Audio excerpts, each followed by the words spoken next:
Assalamualaikum warahmatullahi wabarakatuh. Ketemu lagi di podcast Padilah. Apa cerita? Cerita Padilah. Kali ini kita kedatangan tamu spesial, yaitu Ketua MUI Provinsi Bengkulu. Kemudian beliau juga menjabat sebagai Ketua Rois Surya Nadatul Ulama Wilayah Bengkulu. Beliau juga sebagai Direktur Pasca Sarjana di UIN Fatmawati Soekarno Bengkulu, dan beliau juga adalah Ketua Dewan Pengawas Syariah Bank Fadilah Kota Bengkulu. Selamat datang. Assalamualaikum warahmatullahi wabarakatuh, Bapak Profesor Dr. Haji Rohimin MAG. Apa kabar, Pak? Alhamdulillah. Assalamualaikum warahmatullahi wabarakatuh. Waalaikumsalam Terima kasih. warahmatullahi wabarakatuh. Sehat ya, Prof ya? Alhamdulillah. Jadi sahabat Padilah, saya lebih nyaman manggilnya Prof nih, biar jadi motivasi bagi generasi muda untuk mengikuti jejak beliau sebagai Profesor Dr. Haji. Ini gelarnya panjang ya, Prof ya. Amin, amin. Gimana sibuk sekarang, Prof? Ya, bisa tugas pokok sebagai SN aparatur sipil negara, sebagai dosen di UINPAS, dan juga tugas-tugas masyarakat, tugas-tugas umat. Masya Allah. Jadi kesibukan Prof saat ini memang luar biasa ya, Prof ya. Sekaligus sebagai Ketua Dewan Pengawas Syariah Amin. Bank Fadilah. Dan kalau kita bicara masalah Bank Syariah ini lebih kurang 3 dekade hadir di Indonesia, mulai dari tahun 91-92, itu mulai dari Bank Umum Syariah, kemudian ada Bank Pembiayaan Rakyat Syariah, ya, itu hadir hampir bersamaan di Indonesia. Kalau dilihat perkembangannya ini bagaimana, Prof? Perkembangan Bank Syariah saat ini, terutama di Kota Bengkulu, Prof. Kalau kita melihat perbankan syariah, atau kadang-kadang disebut ekonomi Islam di Indonesia, itu cukup mengembirakan, Ya. khususnya di Provinsi Bengkulu. Jadi perkembangannya ini tidak hanya unit usaha syariahnya, lembaga keuangan syariahnya, atau perbankan syariahnya, Ya. tetapi keilmuan tentang syariah, ekonomi syariah itu sendiri. Nah, di beberapa perguruan tinggi itu dibuka fakultas ekonomi syariah itu, atau ekonomi Islam. Jadi itu yang sangat mengembirakan. Jadi perkembangan keuangannya, Iya. perbankan, dan juga perkembangan keilmuan syariah itu sendiri. Dan yang ketiga adalah perkembangan sikap masyarakat terhadap ekonomi syariah itu. Iya. Jadi kalau kita lihat di Provinsi Bengkulu, sejak dibukanya cabang Bank Muamalah yang pada saat itu masih sangat awam ya persepsi masyarakat, tapi kemudian setelah Bank Muamalah itu, beberapa BPRS buka di Provinsi Bengkulu, kemudian juga bank-bank syariah di perbankan konvensional itu tumbuh dan berkembang, termasuk unit usaha syariah juga. Jadi cukup mengembirakan. Dan yang menarik lagi dari perkembangan ekonomi syariah ini, bahwa nasabah itu tidak hanya muslim saja. Betul. Tetapi nasabah itu juga ada dari non-muslim. Non-muslim. Artinya ini betul-betul menggambarkan bahwa ajaran Islam tentang ekonomi syariah itu betul-betul membawa rahmat bagi umat manusia. Nah, jadi itu yang menarik dari pertumbuhan ini. Kemudian respon masyarakat, respon pemerintah terhadap perbankan syariah ini semakin meningkat. Iya, iya. Bahkan sekarang ekonomi syariah itu menjadi salah satu kekuatan untuk keuangan negara. Iya. Jadi itu yang terjadi pada saat ini. Iya, Jadi iya, kita bersyukur, bergembira iya. dengan pertumbuhan dan perkembangan dalam berbagai sisi itu. Iya, iya. Gitu. Alhamdulillah ya Prof ya, kalau kita lihat perkembangan penerapan prinsip-prinsip syariah ini ya Prof. Bukan hanya perbankan syariah, sebenarnya di lembaga keuangan termasuk koperasi pun juga sekarang sudah banyak yang menjalankan prinsip-prinsip syariah ya Prof ya. Kalau di kampus-kampus pun ada praktek-praktek lembaga keuangan yang berbasis syariah ya Prof ya. Ya, betul. Jadi pertumbuhan dan perkembangan ini tadi secara keilmuan, dan memang kita mengenal prinsip syariah, dan untuk mengawalnya ini kan strukturnya di Indonesia itu sudah jelas. Iya, ada DSN MUI, Dewan Syariah Nasional, Majelis Ulama Indonesia, dan lembaga ini, institusi ini langsung diakomodir oleh undang-undang perbankan. Artinya dia bersifat mengikat. Betul. Bersifat mengikat, dan dia menjadi produk negara. Iya. Kemudian di tingkat perbankannya atau lembaga dan unit syariahnya itu ada DPS, Dewan Pengawas Syariah, sebagai perpanjangan dari institusi atau lembaga DSN MUI itu. Betul. Nah, jadi prinsip syariah itu kan artinya bisa saja masih ada ruang kritik dari masyarakat. Betul, Bro. Tidak sesuaian, tetapi namanya prinsip syariah. Iya. Jadi secara berangsur-angsur kita menyesuaikan dengan konsep dan prinsip syariah itu. Iya. Oleh karena itu konsepnya itu adalah saling mengisi yang baik pada misalnya ekonomi umum atau akuntansi umum misalnya, itu dipadukan di situ. Iya. Atau misalnya tradisi yang sudah terbiasa di dalam perbankan itu, maka itu diakomodir.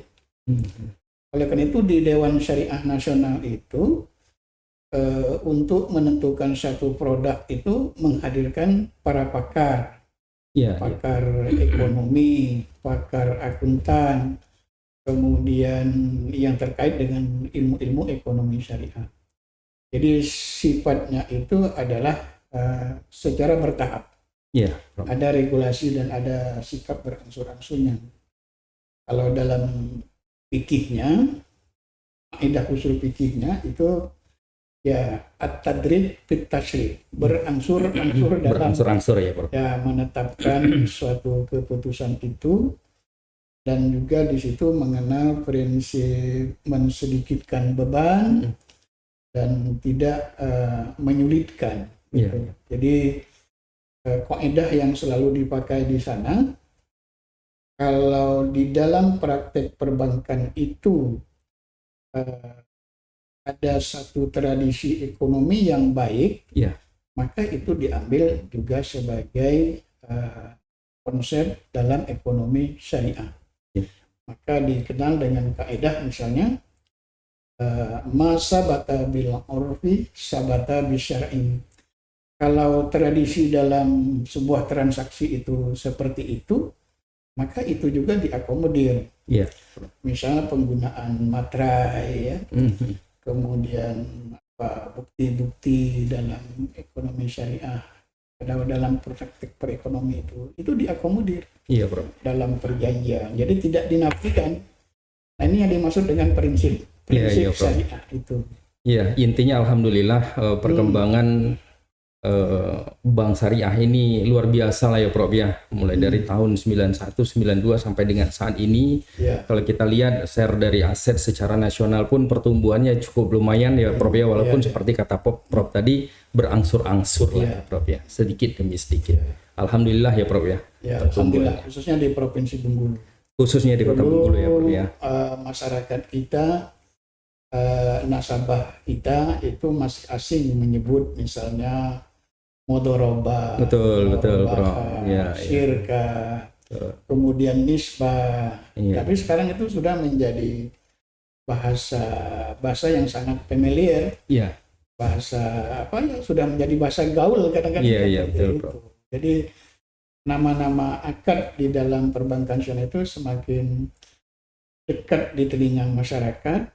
Masyarakat juga mudah menyebutnya Iya. dan Betul. juga paham dengan apa yang dimaksud dengan tadi mudharabah, musyarakah, kemudian murabahah tadi. Itu sudah tidak asing dulu. Iya. Pada awal-awal berdiri cabang Bank Muamalah itu kita all out untuk mensosialisasi Iya.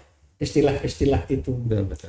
Walaupun sekarang misalnya berkembang keinginan untuk menggantikan istilah itu atau tidak menggunakan istilah-istilah dalam ekonomi syariah itu. Tetapi ya masyarakat sudah mulai sudah akrab mendengar istilah itu. Nah, apa mukosa misalnya, itu masyarakat sudah paham itu. Iya. Ya, kita bisa lihat juga minat masyarakat ke Bank Fadilah juga ya Prof. Ya. Artinya dalam kurun waktu 2 tahun dengan perkembangan dan jumlah nasabah saat ini pun bisa terlihat bahwa memang minat masyarakat terhadap Bank Syariah ini cukup luar biasa saat ini ya Prof ya. Ya, yang kita lihat seperti itu. Dan hasil penelitian juga ya seperti itu. Alhamdulillah. Jadi ada 2 tadi perkembangan yang meningkat itu. Perkembangan keilmuannya. Ya. Jadi di perguruan tinggi itu tumbuh dan berkembang macam-macam ilmu ekonomi syariah itu. Iya Prof. Yang tadi kita tidak membayangkan akan ada fakultas PBI misalnya. PBI ya Prof ya. Kemudian di perguruan tinggi umum ada program studi ekonomi Islam. Iya betul. Bahkan di perguruan tinggi dalam tanda petik yang dikembangkan oleh non muslim. Iya. Jadi di samping ini pasar, dan ini juga menunjukkan bahwa ajaran agama Islam itu terpraktekkan oleh masyarakat. Iya. Alhamdulillah ya Prof ya. Ya, alhamdulillah. Dan sebenarnya strategi nih Prof, kalau kita bicara strategi dan faktor apa saja sih yang bisa kita lakukan agar dapat menarik minat masyarakat ke Bank Syariah ini Prof? Ya, pertama dari pelaku ekonomi syariah ya harus menyesuaikan ini dalam arti manajemennya, kemudian performanya, dan juga daya pandang masyarakat itu bahwa perbankan syariah atau unit usaha syariah ini ya penampilannya tidak ngedeso lah mungkin ya. Iya Bro ya.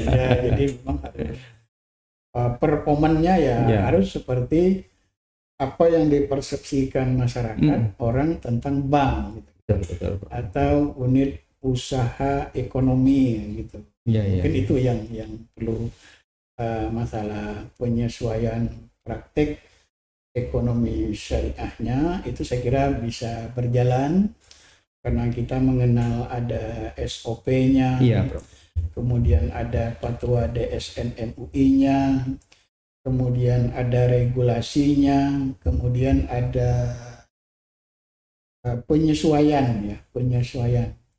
Dan penyesuaian di situ tidak berarti tidak mempraktekkan instrumen dalam ekonomi syariah. Karena yang penting dalam ekonomi syariah itu tidak ada praktek riswah kemudian tidak ada praktek kezoliman, kemudian tidak ada praktek riba, kemudian hal-hal yang tidak sesuai dengan ekonomi syariah. Itu yang penting tergambarkan. Betul. Mungkin termasuk bagaimana bank syariah ini mengemas produknya agar menarik ya Prof ya. Betul. Agar minat masyarakat ini ke bank syariah juga semakin meningkat ya Prof ya. Itu perkembangan pasar itu setiap saat itu memang harus diikuti. Betul. Jadi membaca inovasi inovasi produk, dan juga dengan mobilitas perbankan sekarang ini kan secara online itu juga cukup tinggi gitu. Kita mengikuti instrumen perkembangan IT. Ya. Betul Bro. Itu mungkin yang harus disesuaikan. Ya, apalagi zaman sekarang kan semuanya di dalam genggaman HP lah ya. Hanya dengan HP semuanya bisa selesai, termasuk bertransaksi di bank syariah mungkin seperti itu ya Prof ya. Oke lah. Terus bagaimana Prof upaya kita untuk bagaimana meningkatkan bank syariah ini agar lebih berkembang pesat, dan terutama mungkin kita bank syariah ini bisa bersaing dengan bank-bank yang lain gitu Prof. Bagaimana nih Prof upaya kita untuk mengembangkan bank syariah ini Prof? Ya, baik. Jadi kalau kita belajar dari perkembangan ekonomi syariah yang sekarang sudah masuk dekade keempat ya. Iya Prof. Kalau kita menghitungnya itu dari berdirinya Bank Muamalah. Iya. Indonesia. Bagaimana kita memberi kepercayaan kepada masyarakat dan konsistensi dengan ekonomi syariahnya, dengan konsep prinsip-prinsip perbankan syariah tadi. Jadi kepercayaan publik ya, kepercayaan masyarakat itu saya kira yang perlu diinikan. Karena dengan misalnya kasus beberapa BPRS misalnya, baik di Provinsi Bengkulu maupun di luar Provinsi Bengkulu, itu karena inkonsistensi ya dengan prinsip syariah, dan lupa mengembangkan prinsip-prinsip syariah itu, atau bahasa lainnya spirituality bahasa kita. Rasa keagamaannya itu, betul. Jadi rasa keberagamaannya ada di sana, sehingga orang begitu ditawarkan untuk bergabung ke bank syariah, di sini ada misalnya konsep bahwa barokah, kemudian sudah menerapkan syariat Islam, apapun bentuknya itu. Nah itu masyarakat sekarang itu sudah menjadi kepuasan ya. Nah, karena itu mereka juga kalau di koperasi di masjid itu mereka ingin koperasi syariah. Iya, Bro. Nah, jadi dengan simbol yang seperti itu masyarakat menimbulkan kepercayaan, ada kepuasan. Iya. Jadi itu mungkin yang perlu kita terus tanamkan ke masyarakat itu. Ada spirituality. Iya betul Prof. Iya. Ada, termasuk kita yang bekerja di bank syariah ini juga. Jadi selain kita puas dengan pekerjaan kita, tapi ada kepuasan bahwa kita beribadah di sini. Betul. Menjalankan ajaran Islam sekecil apapun itu kan beda. Iya Prof. Beda niat. Jadi kalau saya misalnya datang ke Bank Fadilah, itu ya secara tidak langsung itu menerapkan ajaran agama Islam. Betul. Karena di sini ada yang harus dilihat, dikawal atau apa gitu. Betul. Jadi ibadahnya itu mengitari kita semua. Iya, Bro. Dan inilah yang mungkin yang mengeluarkan usaha barokah itu. Ya berbeda kita misalnya ngurus usaha bisnis kita, misalnya rumah kontrakan atau itu kan berbeda nuansanya. Iya, Bro. Itu payungnya. Iya. Mungkin termasuk juga dalam hal pelayanan ya, Prof ya. Iya. Dalam hal pelayanan mungkin kita juga tetap menjalankan prinsip-prinsip syariah. Kemudian juga seperti kata Prof tadi, kita menanamkan kepercayaan, karena bisnis bank ini kepercayaan masyarakat itu yang penting ya, Prof. Iya, itu yang penting. Di samping kita konsistensi dengan ajaran syariah itu.